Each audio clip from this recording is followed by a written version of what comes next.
जय श्रीराम। आपण मैंने देखुवा भिडटी कटकर सगड़िया साही अंचल जोठार किसी जागरूक हिंदू युवक गोटे छोटिया मालबाही गाड़ी रे शह शह संख्यार मृत गोवंश मानकर चमड़ा जाउथिबार देखि ताको अटकाइछन्ति। तेबे प्रश्न उठुची एते संख्यार गोवंश कटिले कोठी, काटिला किए, जी काटिला जोठी काटिला पुलिस तापई कौन कार्यानुष्ठान ग्रहण करिवो एवं ये जो गाड़ी रे ए चमड़ा गुड़ी को चालाण करा जाउथिला ए गाड़ी मालिक प्रति ए गाड़ी प्रति कौन कार्यानुष्ठान ग्रहण करा जिवो।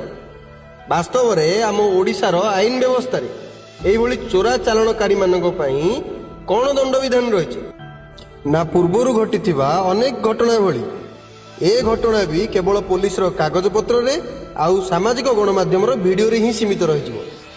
ए प्रश्न संपूर्ण हिंदू समाज पचारिबार आवश्यकता रही। बाकी आपण माने बुद्धिमान। जय श्रीराम।